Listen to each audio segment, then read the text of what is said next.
Matchday 10 of the Champions League was an intriguing one as we saw PSG knock out Stade Brest 29 7-0, and Man City also got knocked out with Real Madrid being the victors. They're getting a 3-1 victory with about a 6-3 aggregate. Moving on to the round of 16, we have our 16 teams ready. We started at 32 teams. We have 16 teams left. So much action to come. So many things to look out for. You know, concerning our Champions League teams, concerning stats within the first 10 game weeks, who dominated the stats for each club, for each player, and so on and so forth. However, you are welcome to the FPM Mana podcast show. This is your host, the FPM Mana. My name is Wally. And yes, if you're a first timer here, you're welcome. If you're a returning listener, I also welcome you as well. This audio will be recorded not just for our YouTube video, but will also be used for our Spotify and other podcast listeners. So I'll try and juggle the content for both of us. So I will carry all of us along. So without further ado, you're welcome. You're welcome. As at the time of recording is about 10:44 p.m. So let's just say 10:45 p.m. So I'm trying to see if I can squeeze this within 15 minutes and let us go about our days. For those on YouTube, I'll be putting timestamps in this video. So if I don't really have like a long attention span to stay through the video and you want to skip through to the end to see what I finally select, please, there'll be timestamps here for you to do that. All right, you're welcome. Where do we start? I think it's only fair we start from our last game week results. So let's quickly assess Chrome, assess my team, and see how I performed the last time. So, match day 10, that is the playoff second leg. I had a total of 51 points. 51 points. It was kind of a rough week because our usual suspects didn't do well. Ousmane Dembele, that was like favorite to be captained on the final day, didn't score in a 7-goal win. Vinicius Junior didn't score against Man City. It was Kylian Mbappe that got all the credits. So congrats to those who triple captained. So I say triple captain. Those that captained our Frenchman that got a hat trick, finishing about 17 or 18 points if I'm not mistaken.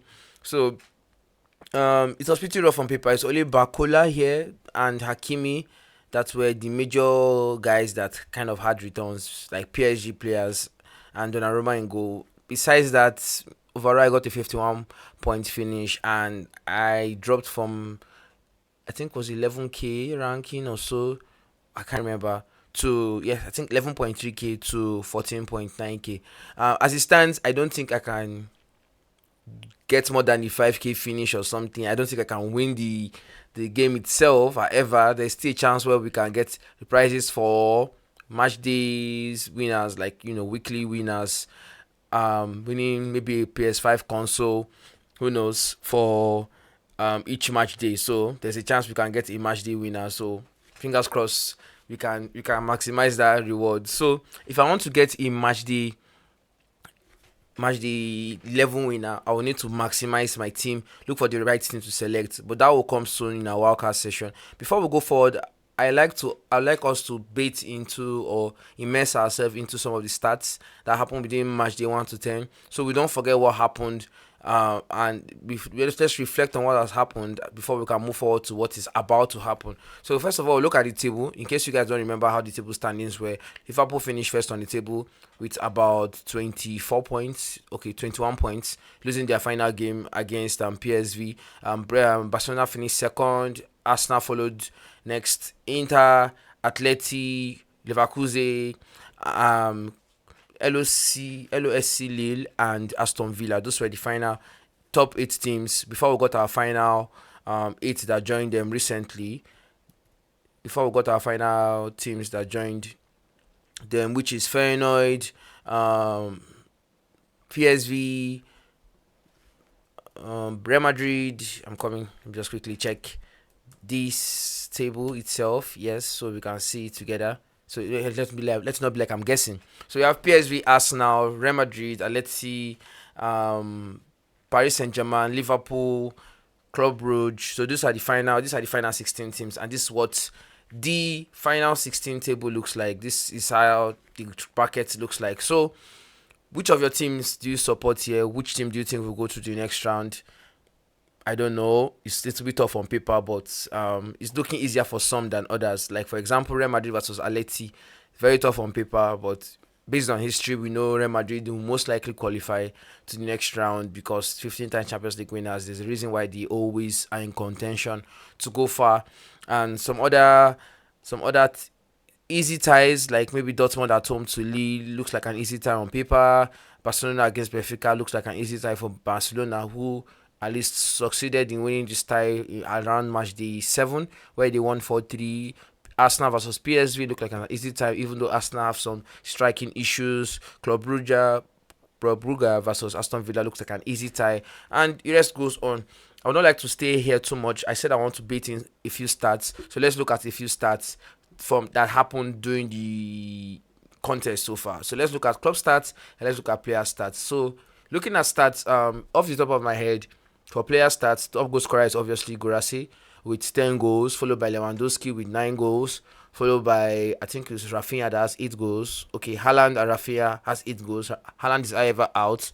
Pavlidis, Mbappe, Harry Kane, Vinicius Jr. all on 7 goals, while Alvarez follows with 6 goals and Ritz. So those are our top goal scorers. Okay, Dembele also has 6 goals as well with Jonathan David. So those are our top goal scorers. For assist, looking at the assist table, we have about 5 players or 6 players that have five assists. However, looking at the players that are still in the contents, we have Joshua Kimmich with 5 assists, Rafinha with 5 assists as well, and Jeremy Frimpong with Hakimi that also have 5 assists. These are the major 4 players that will go to the next round and are available for assists. In terms of club stats, teams with the most goals, Barcelona leads with the most goals, 28 goals scored.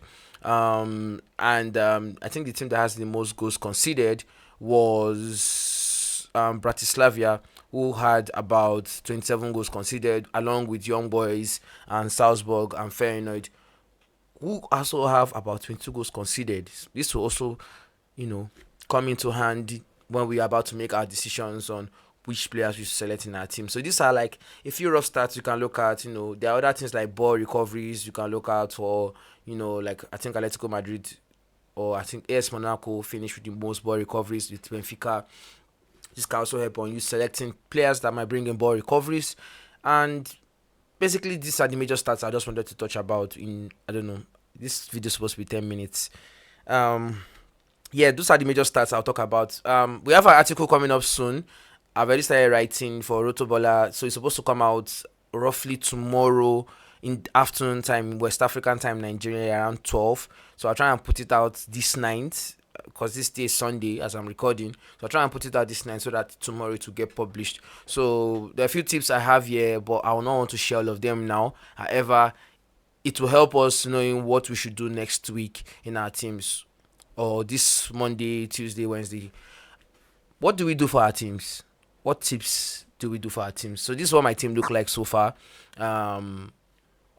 I have about 1, 2, 3, 4, 5 players eliminated, and the remaining 10 players still available for the next round. There are some injury concerns, or rather rotation risk, like Gittins, who seems to have lost his shirt as he didn't start the last 2 matches for Dortmund, where Bayer started and Adeyemi started on the flanks. I think Julian Brandt is injured and might not be back to mid-match. So I don't know. I need to get rid of Gittins. However, if I were to do like a rough wildcard team / share my tips on what to do, I would say tips: we should first target Barcelona players. We should target FC Barcelona attackers and FC Barcelona attack, as well as as well as Dortmund's attack as well. So there's a stat here I saw. Let me go to my account. There's a stat I saw. Bayern. Okay, Barcelona recently won 4-0 against Real Sociedad. Yeah.